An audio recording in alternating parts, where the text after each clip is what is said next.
think I'm not. I think this is the area, right? If I'm not wrong, the surface area of a cylinder.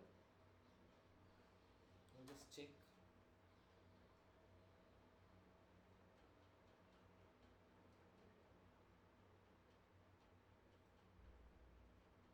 Yeah, this is it. So just and say you can take the value of surface area coefficient as 0.007 if I'm not wrong. Surface tension.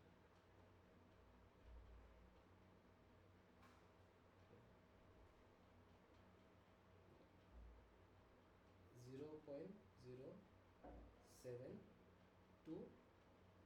and just substitute this value and you'll get the net work done. So could you do that and tell me the answer? Any one of you? 4 pi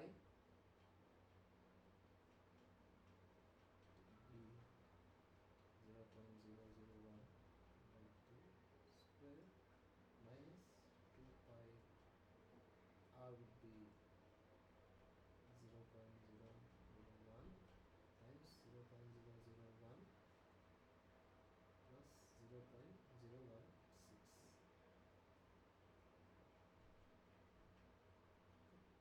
Just do this calculation. I'm sorry. You will get the answer. Okay. And if it is minus, for example, if the net work done is minus, it will basically mean that the area has increased after the change in shape. So we just need to change that. Okay, that's fine. So would you be able to do that? Can you proceed?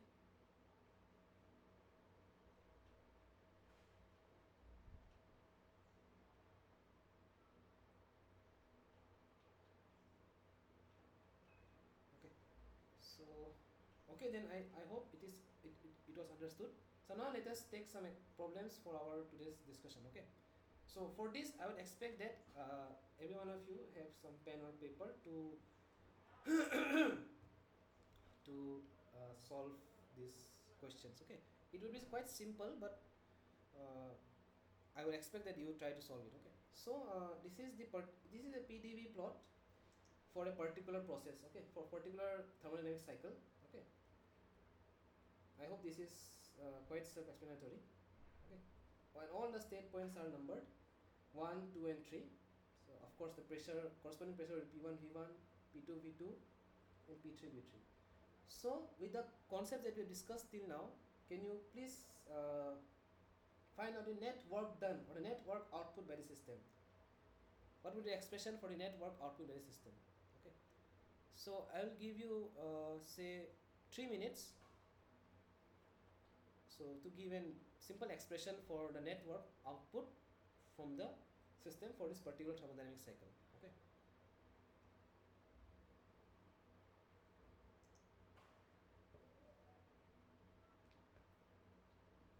Question is again quite simple. This is a thermodynamic cycle that is given in the diagram. Using the state points 1, 2 and 3, give an expression for the net work output from this particular cycle. So answer can be in terms of P1 V1, P2 V2, P3 V3. It's fine, but you need to calculate it.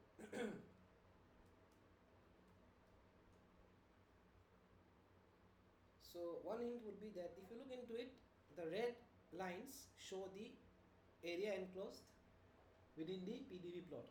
And the area enclosed within the PDV plot is the net work output, if you recall. So just that the task would now be to find the area of this particular red triangle. In this case, it is a right triangle. So I think finding the area is again quite simple. So would you please look into it, and you can either say the answer out loud or you can just type it in the chat.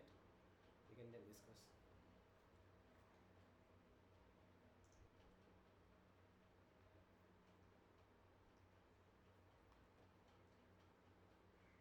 So one more minute.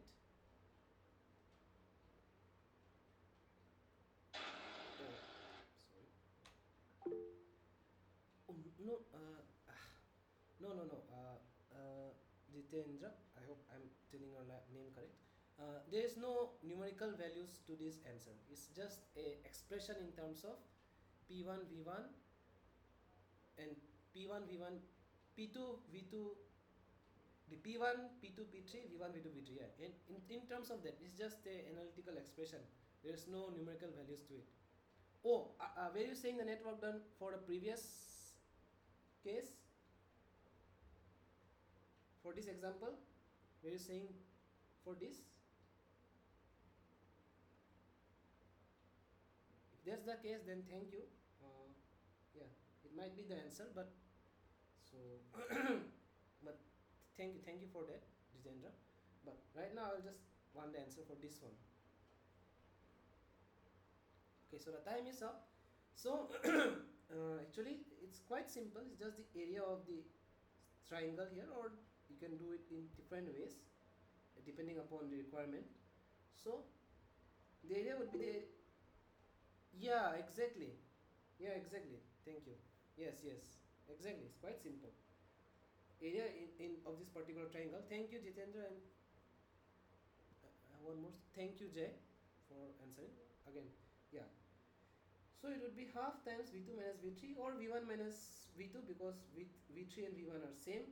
You can do that, and P2 minus P3 or P1 minus P3. Okay, so these are same. Or in other ways, it can be the other way to calculate the work done would be just it's an analytical manipulation, would be to subtract the area of this particular rectangle from this trapezium. Okay, so the area of this trapezium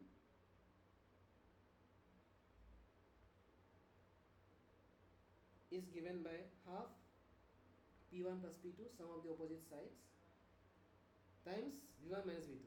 That is the net the difference in the height. Okay, and minus the area within this region. Okay.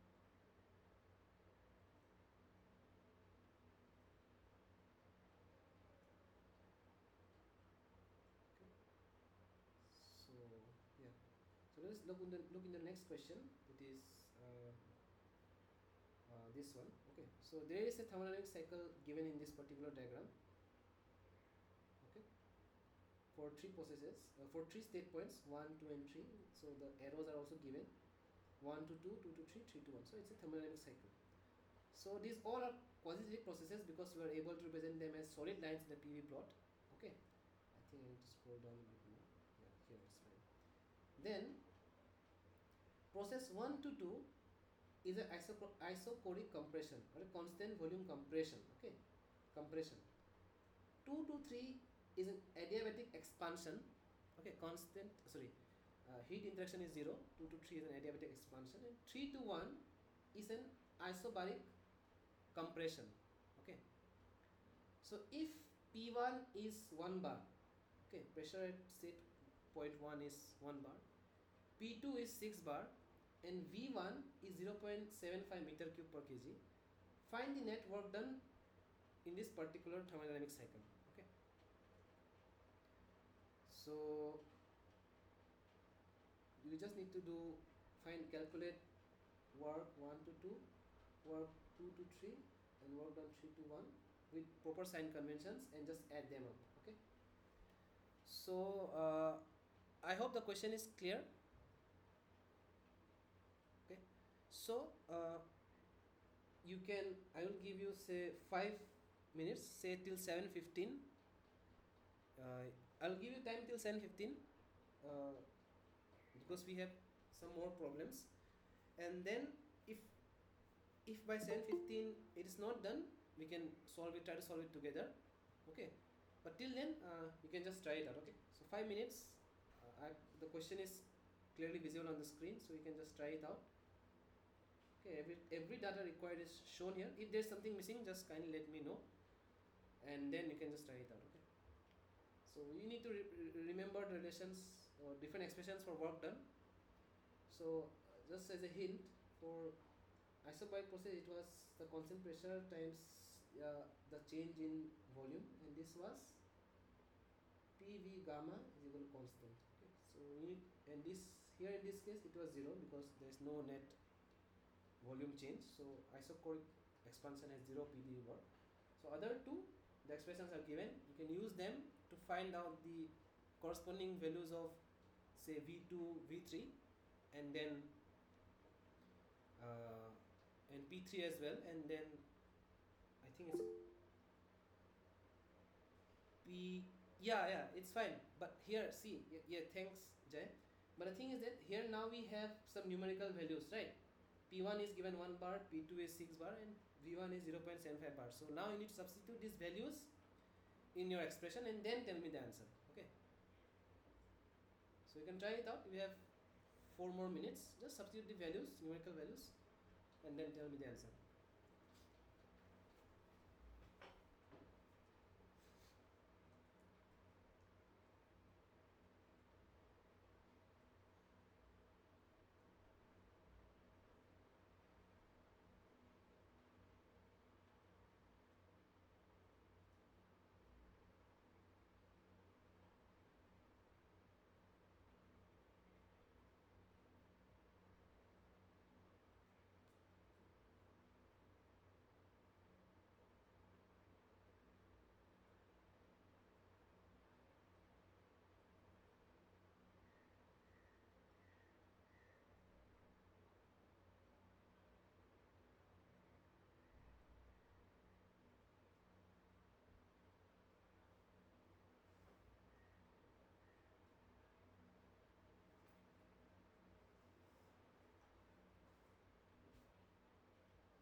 2 more minutes.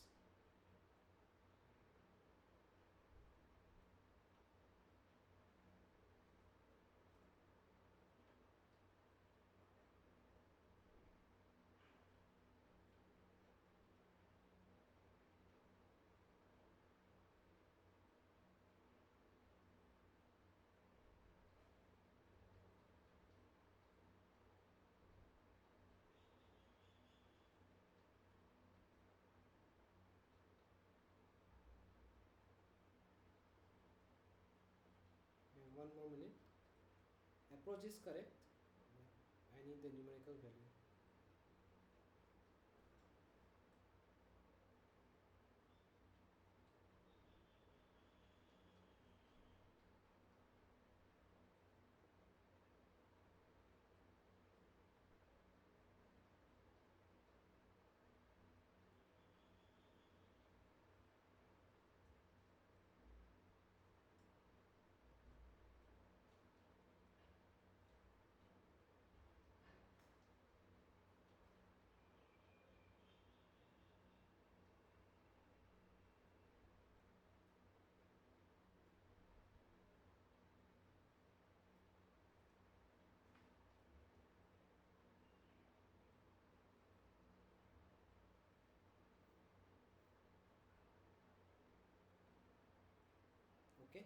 So I think time's up.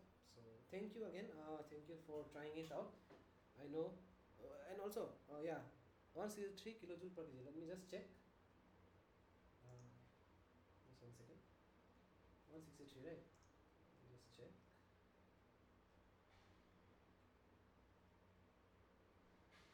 Okay. It seems there might be some mistake. Let me just do it together. I think I might have made mistakes in calculations, but let us just look into it. Okay. Okay. So as you can see, I think one of the answers are already given. That for isochoric process, PD work is 0. So work done from 1 to 2 is 0. Okay. 0. For 2 to 3, since it is a adiabatic process, we call that work done from 2 to 3 will be given by P2 V2 minus P3 V3 divided by gamma minus 1. Okay. And for this final case, it would be P V1 minus V3. Okay. Because the final volume is V1, so it will be P1 or P3 times V1 minus V3. Okay. So that's all the expressions that we have. So the key thing or the key task was to find the volume V3. Okay, because V1 we know, so that would be equal to V2 because constant volume process. V3 was something that we need to find out. Okay, and that can be obtained from this particular relation, which is P V gamma is equal to constant. Okay, so from that we have that P2 V2 gamma is equal to P3 V3 to the power gamma. Okay, then V3 by V2 to the power gamma is P2 by P3. Since we already know P2 and P3, P3 is equal to P1, P2 is 6 bar, so P2 by P3 is 6, right? And V2 is 0.75 meter cube. This is equal to V1. Okay, I think I should write it to remove confusion. So this should be equal to V2 and P2 is equal to, sorry, and P1 is equal to P3. Okay, just to remove confusions. So from that, I will just again calculate it again, just to make sure it is correct. So 1 by 1.4. So yeah, 2.697. So we have V3 as 2.697 meter cube per kg. Okay. Then work done from 2 to 3 is P2 V2 minus P3 V3 divided by gamma minus 1. So P2 was 600 kilopascal. Let me just check it. The 6 bar is 600 kilopascal times 0.75 meter cube minus P3 is P1 equal to P1, that is 1 bar is 100 kilopascal times 2.697, that is the volume V3. Then gamma is 1.4 minus 1. So if we do that, let me just do it again. 75 minus 100. So basically it is 269.7. 69.7 divided by 0.4. It will be 450.75. Okay, it is 450.75. So now, and work done 2 to 3 is 450.75. Sign conventions are respected, so it is plus.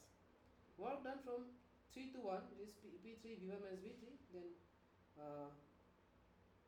if you just take the minus sign out, because we already know V3 is greater than V1, take minus sign out. So if you do that, we will have, or just keep it as same, 100 minus, so 100 times final volume is 0.75 minus 2.697. You do that, you get minus 184.7 kilojoule per kg. Okay, just add all of them up, then you will get net work done is 256.7 kilojoule per kg. Plus 450.75. Sorry.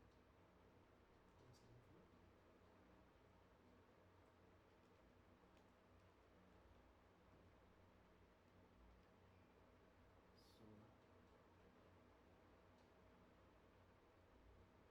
yeah, it should be 0.5. Okay. It's fine actually.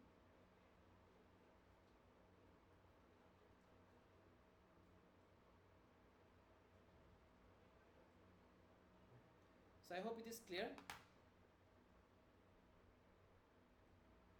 Yeah, Jitendra, could you see? Is it all right? Thank you, Jitendra. So let us look into the next question. Yeah. So in this question, we have a setup where uh, a shaft is rotating. A shaft is rotated by the fact that the mass attached to it has been uh, its mass attached to a rotating shaft, where the rotation of the shaft affects whether the mass is being lifted or poured down. Okay, and this rotation of this shaft, which has a, say, propellers in it, results in a net work done into the system. Okay, and because of this rotation of the shaft, the net work input results in the expansion of the gases within this system, that results in the piston to move out. Okay, and this piston is moving out against the outside pressure, which is equal to the atmospheric pressure, or PATM. Okay, and the piston moves out to a displacement of 0.8 meter. Okay, so our task in hand is to find the net work done in the system, or net work done by the system. Okay, so if you recall, we were formally when we were trying to formally define the work done in a thermodynamic system, we told that the net work done on the system can be approximated as the lifting of a work, if it has a similar effect as a lifting of a weight outside the system. Okay, so this is what we exactly tried to mean. Okay, so that was a formal definition. This is a schematic representation. Okay, so as I said, it's not always necessarily mean that all types of work input has to be shaft work input, which is not the case, but I'm just saying that this work input can be approximated as a shaft work into the system, where the rotation of this shaft results in the lifting of a weight. Okay, so this is, I hope you were able to correlate between these two things. Okay, okay. We need to add W piston plus W shaft. Yeah, please. Yeah, you need to do that. So in order to do that, we have all the numerical values given here. Let me just check it once. It is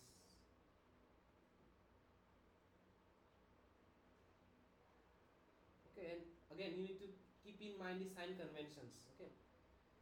So W shaft, you need to find W shaft. So the torque is given here. It is 1.275 Newton meter, and the rotations is 10,000 rounds per second. Okay, it's directly 10,000 rounds per second. So we need to divide it by 60, and the diameter of this piston is given as 0.6 meter. Okay, so you have everything in your hand. You have the net torque to find the net work done by the shaft, and you have the diameter of the piston and the net displacement of the piston to find the net change in the volume. Okay, so since all of these are already given, you can just easily find the network interaction now. Okay, can you do that? Say I will give you, say, 4 minutes. Even the expression is also given here, so we can just do that.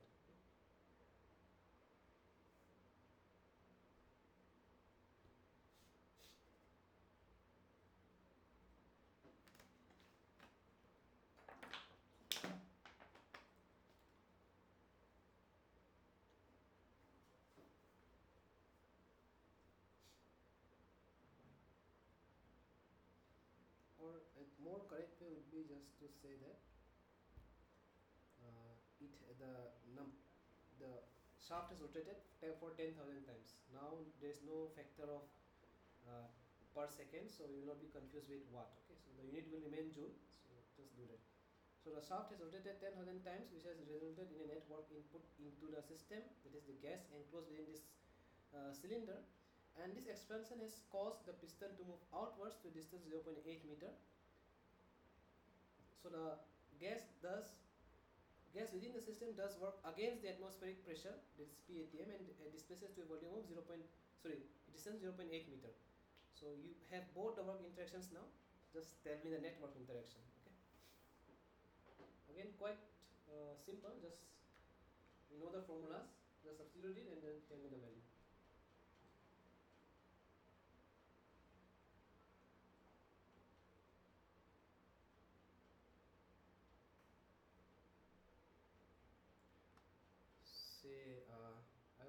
till 7:30, and then you can tell me the answer and we can proceed further.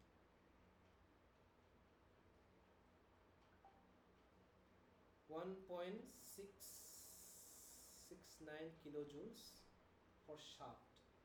Okay, so heavy. Just 1 second. Okay, are you dividing it by 60? I think you should not divide it by 60, because I'm just saying that find the net work done, not the net rate of work input, because the shaft has rotated, say, 10,000 revolutions. Okay, 10,000 revolutions.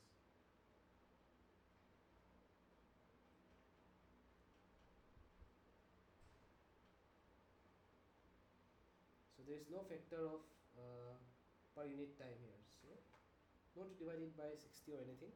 Let's do that. Okay. You can just directly substitute this value. Let us just do it together. I think it will save time. Yes, yes, yes. That's correct. Jay, yeah, that's correct. You're in the right part. Now just do the work done output by the work done against the atmospheric pressure. You know the initial volume and the final volume. Just subtract it and then tell me the net work done. Or you don't even need the initial and the final volume, right? You already had the net volume swept. Okay, so net volume swept would be this region, right? It will be this region. Just find the volume of this region, which would be pi by 4, d square is 0.6 square times this height delta 0.8 meter. Just do that. I think you'll get the answer.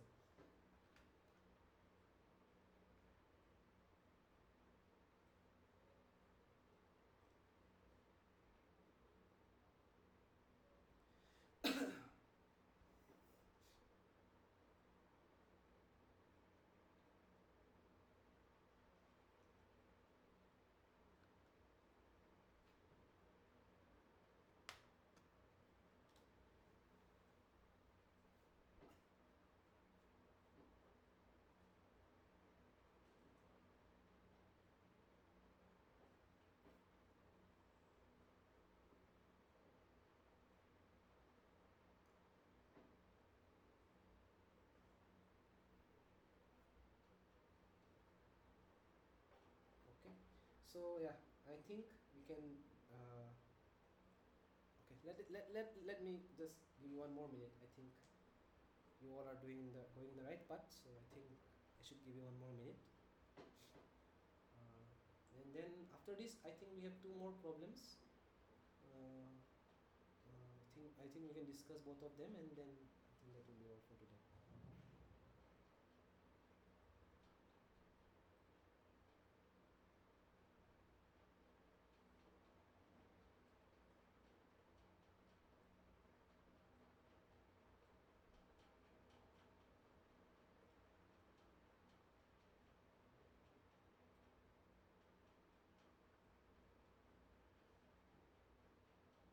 Yeah, so I think time's up, and thank you.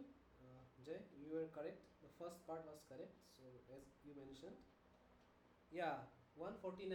Just check. Uh, it seems there is a slide.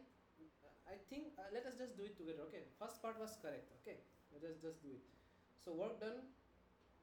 So you will see that there are 2 work interactions. First is the work input to the system because of the rotation of this shaft. Okay, this is the work input. Second is this work output to the system because of the gas within the piston expanding against the outer atmospheric pressure. Okay, so this work would be the work done by the system as it is expanding against the air resistance. Okay, the resistance from the atmospheric pressure. Okay, so this is the important, considering time factor. No.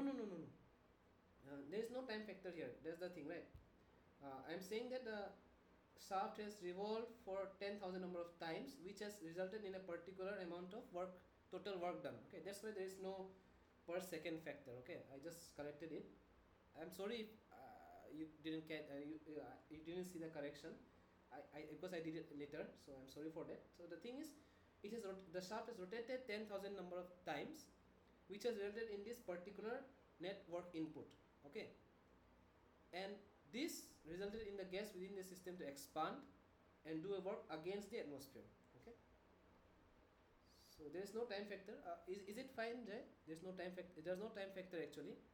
So sorry, not Jay. I'm sorry, Jitendra. There's no time factor. Is it all right? Okay. So let us look into it. Maybe we'll see. Okay. So the work done by the shaft is again 2 pi nt. T is the net torque. Okay. So 2 pi times 10,000 times 1.275. So it will give around 80 kilojoules. Okay. This would be negative. Why? Because the work is done into the system. Okay. Second was the work done by the system on the surrounding. This is the expansion work of the gas. Right. So we have work done is pressure times area times the length. Your pressure would be this pressure now, because it is expanding against the atmospheric pressure. Okay, so that's why the pressure to consider is this pressure times your net volumetric displacement. Okay, area time length will be equal to volume. So pressure is 101.325 kilopascal times pi by 4 times 0.6 square, that was the diameter, times 0.8. So if you do that, let me just do it again, just to make sure I was correct, or like whether I am correct or not. 6 divided by 4 times 0.6 square times 0.8. Yeah, it is 22.9 kilojoules. Okay, and if you add both of them up, this would be negative. I think I should write it. It should be minus 80 kilojoules. Okay. So if you add both of them up, net work will be W1 plus W2. So if you do that, you will get minus 57.1 kilojoule. Okay. So is it alright, Jitendra and Jay?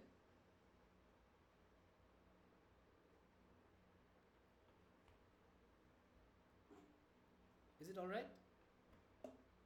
Thanks, Jay. Thanks, Jitendra. Okay. So let us proceed. Okay, I think I will take this example at last. So for now, let us do this example. Okay.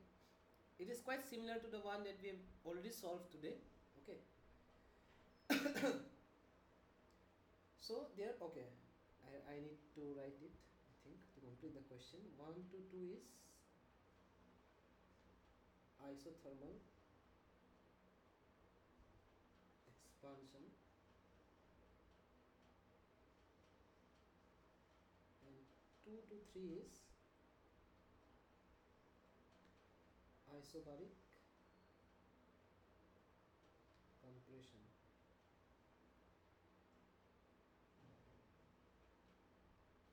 Okay. So here in this diagram is quite similar to the one that we already solved. Here there is a isothermal expansion from point 1 to point 2. Okay, and the values of the state points are given. P1 is 300 kilopascal, P2 is 150 kilopascal, and V1 is 0.019 meter cube. Okay. So the thing is, you need to find the net work output from this particular thermodynamic process. Okay, this is not a cycle. As you can see, we have not completed the cycle from 3 to 1. So it's not a thermodynamic cycle, but it's rather a thermodynamic process from state 1 to state 2 and then to state 3. Okay, so you need to find the net work output in this particular thermodynamic process. Okay, all the state points values are given. Again, similar to the previous case, you need to use this PV equal to constant relation to find the value of V2. Okay, then use the expression for the net work done for a constant temperature or isothermal process. Find the net work done from 1 to 2, then 2 to 3 because of constant pressure compression. Then you will get the, and of course respect the sign conventions and then you can easily find the net work done. Okay, so I think I can give you 4 minutes for this. It's quite simple, not that difficult, similar to the previous case. You can try it out, and then we can discuss the final question. So the final question, I think we can do together, because it's quite interesting and might be a bit difficult if not acquainted with such kind of problems, but it's an interesting problem, so I think we can do it together. The last problem for this, you have 4 minutes. Just try to solve it. Is 0.014, 0.019, okay. Let me just 0.019. Sorry for this confusion.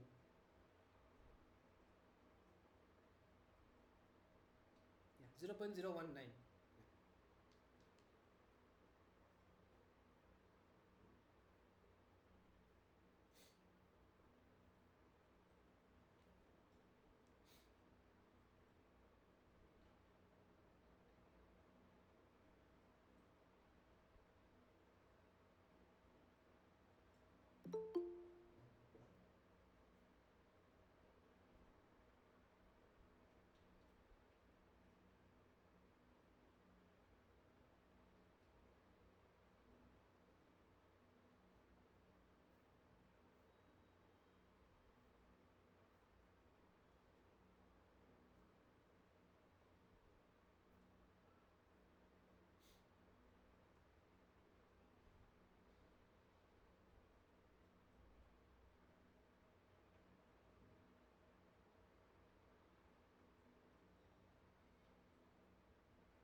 1 more minute.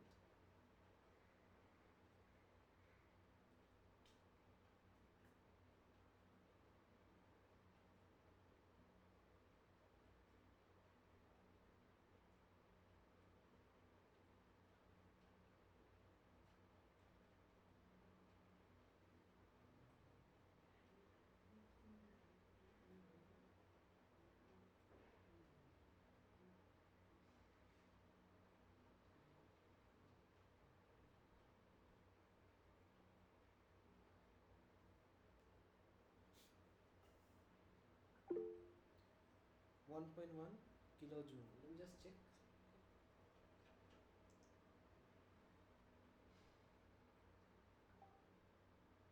Okay.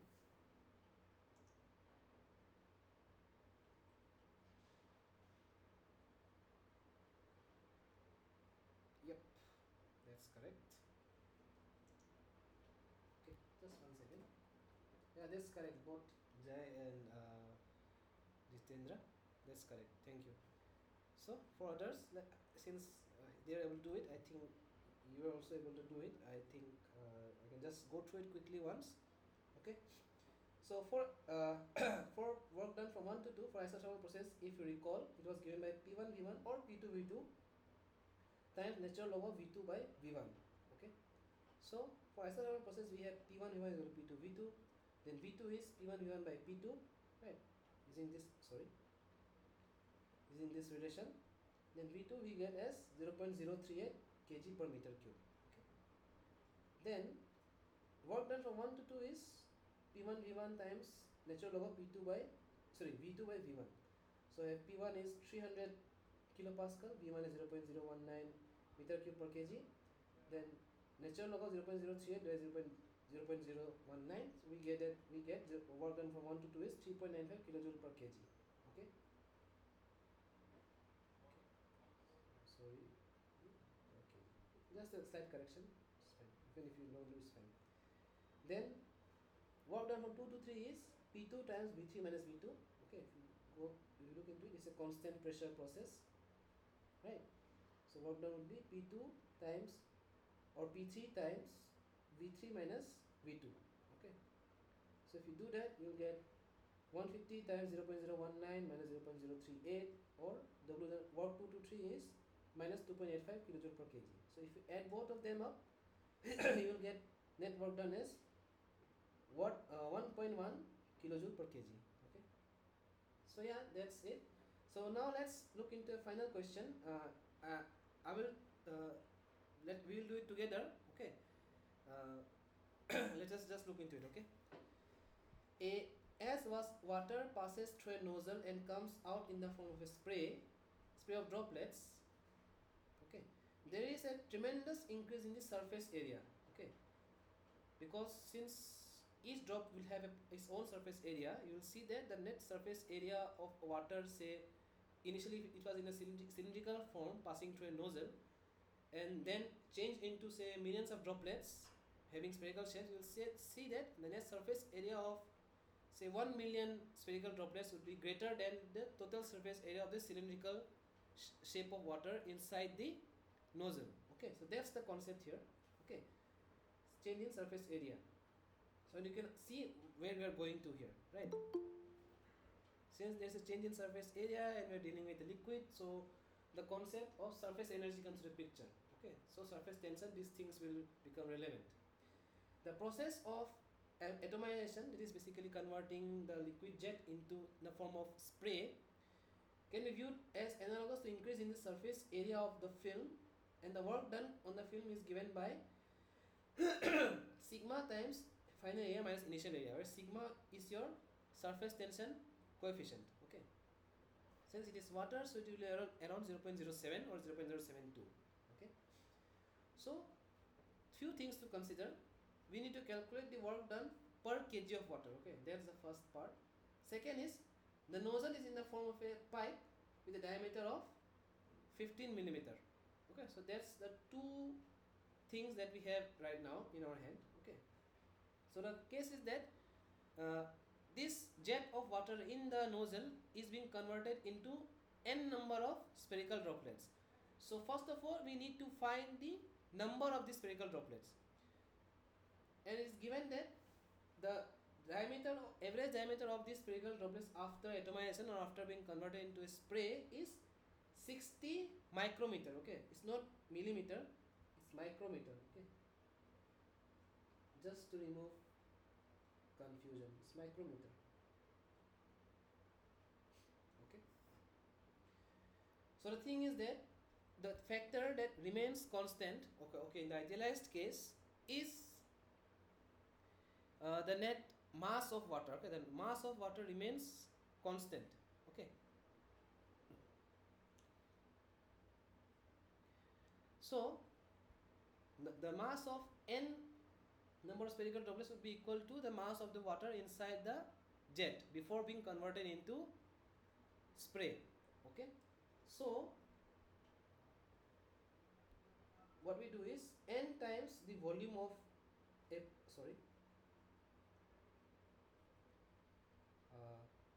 n times the volume of the single spherical droplet times the density would be equal to 1 kg, right? Because the mass remains constant. Okay, so with this relation we can easily find the number of spherical droplets. See, just one more thing. If we consider that, of course, it is the atomization is not in the supersonic regime, it is in the subsonic regime, so density of the water would essentially remain constant. Okay, and you can easily cancel density out in both the cases and consider volume to be constant in both the before and after the atomization. But the thing is, we have not been given the length of the water inside the nozzle, rather we are given the diameter of the nozzle, so we cannot find the volume explicitly. We can do that, but right now we can just compare the mass and then do the calculations. Okay, that's why I'm just saying, say for 1 kg mass, since mass is given, you can assume that mass remains constant, so from that we can find the number of spherical droplets. Okay, so from that n can be found out using this relation.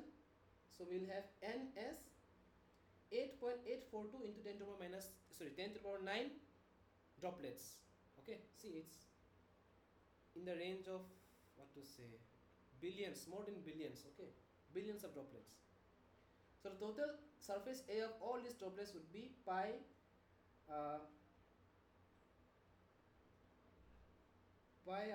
pi d square times your number of droplets. So we'll get the area of the final area of the water after being converted to droplets is around 100 meters square. Okay, that's the first thing. Second is, now when you find the initial volume of the water. So to do that, you need to again find the length of the 1 kg of water inside the nozzle of having diameter of 15 millimeter. Okay, so we have pi by 4 d square L times rho is 1 kg. So L is easy to find out because we already know all these values, right? So L can be easily found out, and L is given by 4 by pi d square rho. You will see why we are not calculating L. Okay, the surface area, total surface area of this spherical water stream of water inside a nozzle is given by pi dl. Okay, we are just considering the lateral surface area. Okay, then we have just substitute the value of L in this expression to get that surface area is given by pi d times 4 divided by pi d square by rho. So you can see pi will cancel out, d will cancel out. So we'll have 4 by d rho. Okay, so that would be the expression for the total surface area. So you will get it around 0.267 meters square. So you can see the clear distinction of how the initial surface area of the jet of water inside the nozzle was 0.267 meters square, and after atomization the total surface area of those same mass of liquid droplets has increased to 100 meters square. Okay, so the net work done during this atomization would be the surface tension coefficient times the change in the area. Okay, so the surface energy change, basically the change in the surface energy would be the net work done by the atomization.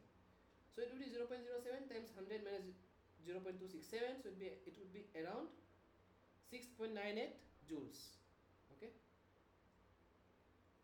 so is this example clear? It's quite similar to the one that we have previously solved in the change when the liquid droplet has changed from a spherical droplet to a disc shaped droplet. So it's quite similar to that.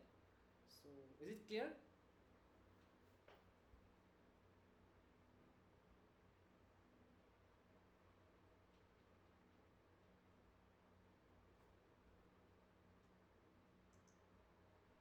Okay. Okay, if there is no answer, then I assume that it is clear. Then okay. So yeah, thank you. I think that's all for today from my end. Thank you for the interactions and participating in the problem solving session, actively participating, especially Jay and Jitendra. Thank you for the participation. So let's all meet next week and carry forward our course. Okay, so thank you. Yeah, that's all for today. So I will close the thanks. Sorry, thanks Paramraj Sin. Sorry, yeah, thanks. Okay, then I'll close the session then. Yeah, thank you Jitendra, thank you so much. I'll close the session then. Let's all meet next Tuesday.